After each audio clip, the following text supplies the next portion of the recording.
Assalamualaikum warahmatullahi wabarakatuh. Selamat pagi semuanya.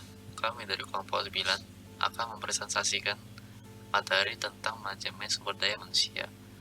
Dan di sini teman saya akan menjelaskan apa itu pengertian dari manajemen sumber daya manusia. Pengertian manajemen sumber daya manusia atau SDM. Manajemen sumber daya manusia adalah pengembangan sumber daya manusia yang berfungsi melakukan perencanaan sumber daya manusia, penerapan, perekrutan, pelatihan, dan pengembangan karir karyawan, serta melakukan inisiatif terhadap pengembangan perusahaan.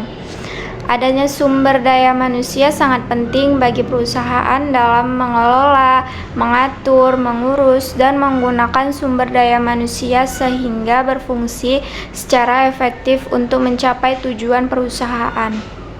Adapun beberapa tujuan dari manajemen sumber daya manusia, yang pertama yaitu mengembangkan sistem kerja dengan kinerja tinggi yang meliputi proses perekrutan, seleksi, sistem intensif, serta pengembangan manajemen dan aktivitas pelatihan yang terkait kebutuhan perusahaan.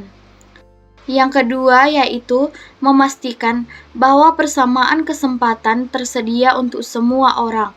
Artinya, ada keterkaitan saling menguntungkan. Yang ketiga yaitu mempertahankan kesejahteraan fisik serta mental karyawan.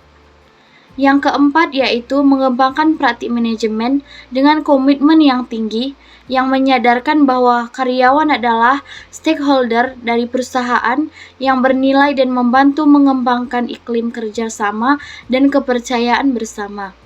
Yang kelima yaitu memastikan bahwa karyawan dinilai serta dihargai atas apa yang mereka kerjakan. Yang keenam, menciptakan iklim yang humanis serta produktif yang dapat dipertahankan antara manajemen dengan karyawan. C. Fungsi manajemen sumber daya manusia, di mana fungsi yang pertama adalah perencanaan sumber daya manusia. Perencanaan ini merupakan proses pengkajian kebutuhan sumber daya manusia secara sistematis untuk memastikan bahwa sejumlah karyawan yang dibutuhkan dan sesuai dengan persyaratan yang telah ditentukan. Fungsi perencanaan sumber daya manusia dalam perusahaan yaitu menganalisis jabatan dalam perusahaan untuk membutuhkan tugas, tujuan, keahlian yang dibutuhkan. Fungsi yang kedua adalah pengangkatan dan pemberhentian karyawan. Pada proses ini, kegiatan pengisian formasi yaitu merekrut karyawan, screening, serta seleksi kepada pelamar juga penempatan formasi. Fungsi yang ketiga adalah pengupahan tunjangan, yang meliputi satu keseimbangan antara upah yang dibayarkan dengan pekerja yang berbeda dalam satu perusahaan, dua pembayaran upah yang adil dan wajar kepada karyawan yang berada dalam jabatan yang benar-benar sama dalam perusahaan. D. Penilaian kinerja pengembangan karir. Fungsi penilaian kerja yaitu penilaian atau evaluasi kerja karyawan, analisis serta pemberian dorongan kinerja karyawan, serta pemberian bantuan untuk karyawan dalam rangka mengembangkan karir. E. Pelatihan dan pengembangan. Perusahaan dapat melatih karyawannya serta mengembangkan melalui prosedur formal maupun informal. Prosedur formal bisa dilakukan dengan pengenalan jabatan baru, sedangkan prosedur informal bisa berlangsung di tempat kerja. F. Keselamatan dan kesehatan kerja. Pada proses ini, manajemen sumber daya berfokus pada perancangan dan penerapan manajemen keselamatan kerja, penerapan program motivasi karyawan, serta penyusutan strategi mengatasi konflik. G. Penerapan efektivitas hubungan kerja. Kegiatan yang dilakukan pada penerapan ini adalah saling menghormati antar hak-hak karyawan, melakukan kegiatan penelitian, serta menetapkan prosedur.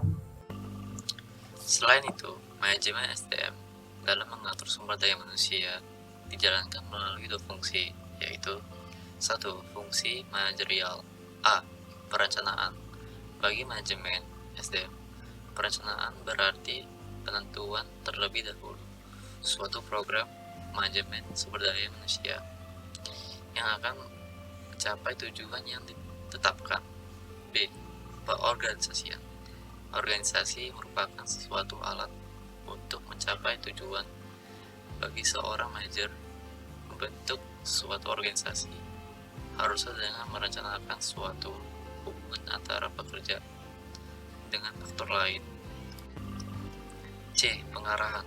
Fungsi ini meliputi bagaimana cara melaksanakan pekerjaan atau bagaimana mengusahakan agar pekerja mau bekerja sesuai dengan yang diinginkan. Pengawasan.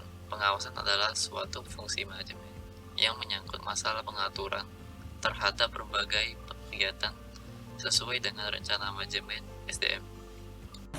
2. Rencana operasional. A. Fungsi pengadaan, yaitu prospek penarikan, seleksi, penempatan, orientasi, dan induksi untuk mendapatkan karyawan yang sesuai kebutuhan perusahaan. B. Fungsi pengembangan, yaitu proses peningkatan keterampilan teknis, teoritis, dan moral karyawan melalui pendidikan dan pelatihan. C. Fungsi kompensasi, yaitu pemberian balas jasa langsung dan tidak langsung berbentuk uang atau barang kepada karyawan sebagai output yang diberikannya kepada perusahaan. D. Fungsi pengintegrasian, yaitu kekuatan untuk mempersatukan kepentingan perusahaan dan karyawan. E. Fungsi pemeliharaan, yaitu kegiatan untuk memelihara kondisi fisik dan mental karyawan agar tercipta hubungan kerja jangka panjang. D. Studi kasus manajemen SDM. Jumlah karyawan yang bekerja di PT Unilever Indonesia secara keseluruhan pada tanggal 31 Desember 2013 mencapai 6,719 karyawan. Hal ini naik dari tahun 2012 yang berjumlah 6,447 karyawan. Hal ini tentu saja bukan jumlah yang sedikit dalam ukuran sebuah perusahaan. Jumlah karyawan yang banyak ini tentu saja membutuhkan perhatian ekstra dari perusahaan Unilever tersebut dalam mengembangkan dan melatih para SDM-nya. Di Unilever, kesempatan untuk memperoleh posisi yang lebih baik dengan gaji yang lebih baik sangat tergantung pada performa kerja masing-masing karyawan. Unilever memiliki sistem reward yang sangat fair. Ini bercermin dari sistem reward yang diberikan kepada orang-orang yang memberikan kontribusi terbaiknya bagi perusahaan. Sementara orang yang underperformer atau low performer akan memperoleh reward yang juga rendah. Sistem ini membuat setiap manajer di Unilever berusaha memberikan performa terbaik untuk mencapai target perusahaan. Proses performance management di Unilever berawal dari rapat senior grup direktur atau SGD. Dalam rapat ini dibahas proyeksi kinerja selama setahun ke depan, ditambah Key Performer Indicator atau KPI. Hasilnya akan dibawa ke perusahaan masing-masing yang selanjutnya diturunkan lagi ke kepala divisi, selanjutnya ke kepala, dan terakhir ke manajer. Kepada para kepala divisi ini, kepala departemen dan manajer akan diberikan individual performance plan yang harus dicapai plus KPI-nya. Tak hanya diberi target karyawan, juga rutin diberi coaching dan konseling antara atasan dan bawahan. Jadi, kesimpulannya adalah perencanaan sumber daya manusia, sering disebut dengan SDM, dalam suatu perusahaan merupakan peran yang harus dijalankan sehingga sebagai Departemen Sumber Daya Manusia memiliki fungsi sebagai pemain inti dalam menolong perusahaan mencapai tujuan strategis.